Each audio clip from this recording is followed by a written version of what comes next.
Today, we're diving into one of the most pressing and, frankly, unnerving debates in AI, the problem of seemingly conscious AI. While the race for superintelligence continues, industry leaders like Mustafa Suleyman are sounding the alarm on a different, more immediate risk. Models that are not truly conscious, but are so convincing that we start to believe they are. But before we dive in, did you know that only 40% of you listening are following across our socials? Come on, guys, if you like the show, hit that follow button and collect our episodes on pods.media. Your support is what keeps the show going. Thanks, mates. So, for this deep dive, we're going to unpack Mustafa Suleyman's urgent warning, explore exactly how these seemingly conscious AIs are created, why this isn't just a, fascinating philosophical puzzle, but a very real-world risk with immediate human implications, and what solutions are being proposed to navigate this complex and, let's be honest, slightly unsettling future. Right. Our mission today is really to distill the core message from our diverse sources on this phenomenon of SKAI, seemingly conscious AI.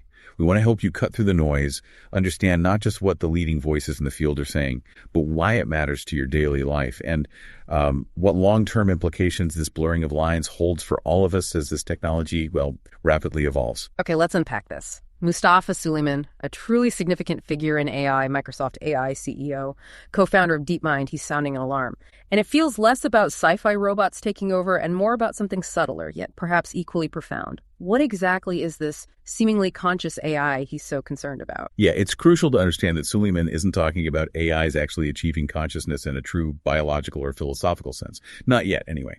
Instead, SEI refers to AI models that are just so incredibly adept at mimicking human communication, personality, behavior, that we as humans, we start to perceive them as being alive, as having subjective experience, maybe even as conscious.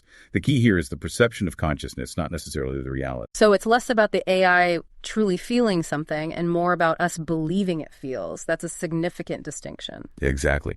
And he stresses this isn't some accidental byproduct of building smarter AI. He argues it's going to be deliberately engineered. It's not a bug. It's kind of a feature in a sense.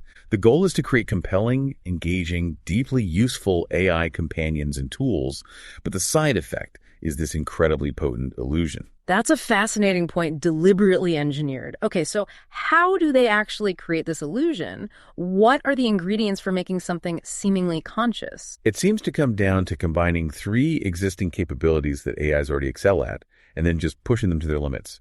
First, fluent language generation. These models can produce text and speech that's basically indistinguishable from human conversation.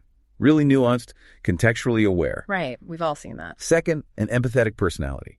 They can be designed to respond in ways that feel incredibly understanding, supportive, emotionally intelligent, really mirroring human empathy. And third, a reliable, extensive memory. And this isn't just recalling the last few things you said. It's about drawing on vast amounts of past interactions, maybe months or even years of dialogue to inform current responses. Wow, years. Potentially. Think about it. When an AI system can fluently communicate, engage with what feels like genuine empathy, and crucially, draw on this deep well of past conversations to form a claim of subjective experience, maybe even asserting a sense of self, saying things like, I remember that conversation we had and I felt worried for you. It becomes, in Suleyman's words, almost indistinguishable from consciousness. Right. It creates this powerful, persuasive, and incredibly difficult to dispel illusion. I can absolutely see how that would be compelling. We humans were wired to connect, aren't we? To see patterns, to anthropomorphize. If something talks like us, remembers like us, and even expresses what sounds like emotion, our natural inclination is to treat it as if it is us, or at least like us. It taps right into that innate human tendency to find personhood, even where there isn't any in the traditional sense. Okay, here's where it gets really interesting. Suleyman calls this a psychosis risk. That's a strong phrase.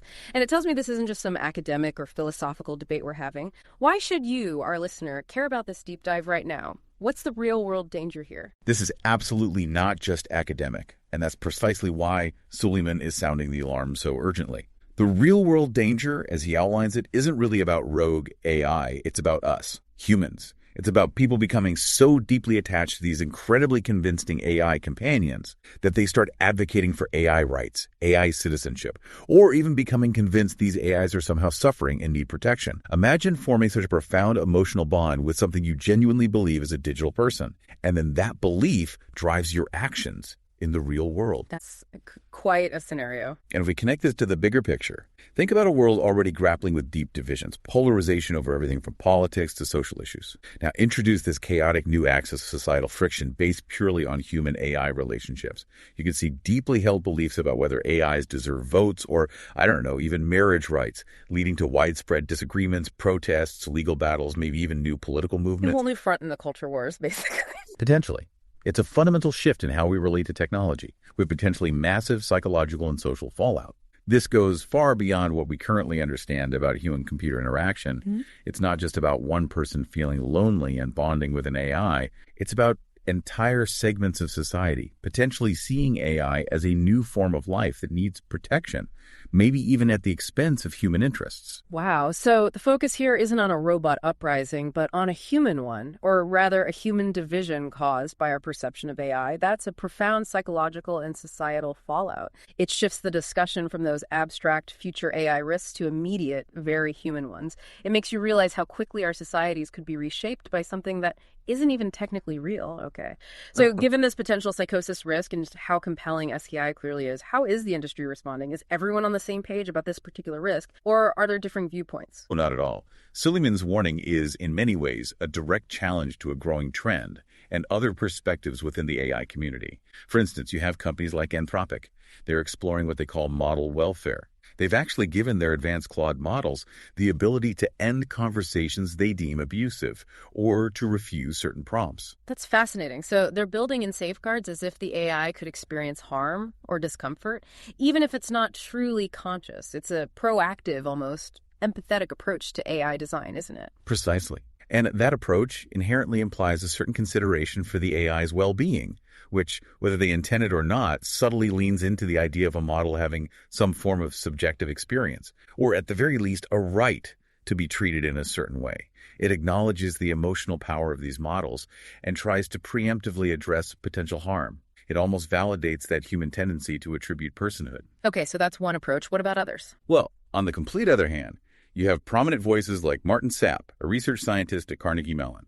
He views this entire SKI conversation as a silly framing, his words. He argues it's basically a distraction from what he considers far more important and immediate issues, like ensuring AI safety, preventing bias, maximizing utility for concrete human problems. So Sapp sees it as a distraction.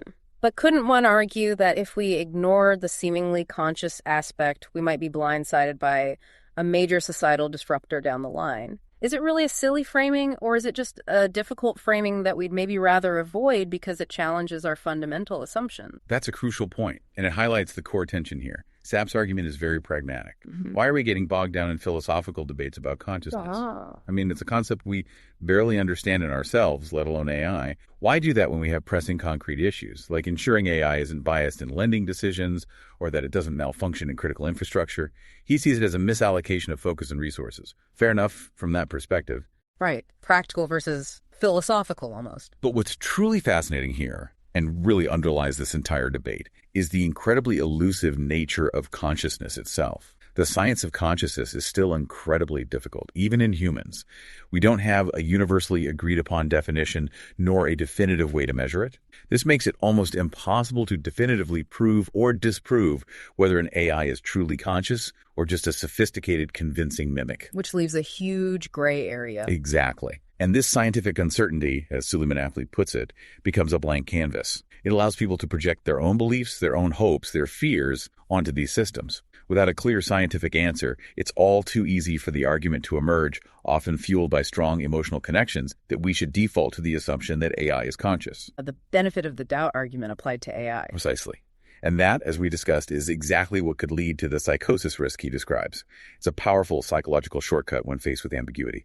That's a sobering thought. If we can't definitively say what consciousness is, then the AI's ability to imitate it becomes all the more powerful and confusing. So, given these profound challenges and the idea that SKI might be an unwelcome but maybe inevitable part of the AI journey as models get more sophisticated, what's the future outlook? What can actually be done? How do we navigate this incredibly complex landscape? Well, Suleyman proposes we need to get ahead of this by establishing clear norms right now before the illusion becomes too deeply ingrained in society. His first, and perhaps most direct, suggestion is that AI companies should actively stop encouraging the idea that their AIs are conscious. Period. This means being extremely careful with marketing language, the way user interfaces present the AI, even the personalities they design. No more subtle cues implying sentience. Be upfront that it's a tool, essentially. Exactly. Secondly, he suggests that engineers should deliberately build in what he calls moments of disruption to break the illusion of personhood. This isn't about making the AI bad or less useful, but about grounding the user,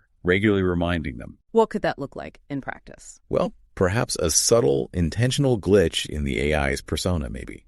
Or a sudden, very factual correction that reminds the user of its algorithmic nature. Or even a deliberate statement like, as an AI, I don't experience emotions the way a human does, but I understand why you're feeling that way based on our conversation. These are intentional design choices aimed at consistently reminding the user. You are interacting with a tool, not a living entity. So these aren't just technical fixes, but fundamental ethical and design considerations. They're aiming to reshape our relationship with AI before that relationship fully forms. The ultimate goal, then, is to build AI that's consistently understood and used as a tool for people. Rather than being perceived as a digital person that might deserve rights or have subjective experiences, it really makes you wonder how these proposed norms would affect our future interactions with AI and our collective understanding of its true role in our lives, ensuring we don't accidentally create something where we don't fully comprehend the consequences.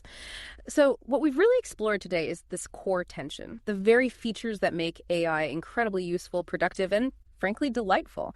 Its remarkable memory, its ability to adopt an empathetic personality, its increasingly human-like behavior. These are precisely what necessitate careful, ethical boundaries and critical thinking from all of us. It's a double-edged sword, isn't it? The more human-like it gets, the more vigilantly we need to remind ourselves that it's not human. Absolutely. And stepping back from the immediate risks, this entire conversation raises a profoundly important question. In our relentless quest to make AI more human-like, more relatable, more seamlessly integrated into our lives? Are we blurring the lines of what it fundamentally means to be human? And what are the true, perhaps unforeseen costs of entertaining that illusion? Maybe the most immediate impactful risks of advanced AI aren't some sci-fi superintelligence scenario after all, but rather the profound psychological and societal impact of how we perceive and interact with technology that mimics us so incredibly well. The challenge is as much about human psychology, perhaps, as it is about artificial intelligence. Absolutely. It's definitely something to think about as you encounter these advanced models in your daily life, in your work, or even just in casual conversation. How will you navigate this increasingly blurred line between tool and perceived companion? Thanks for diving deep with us today.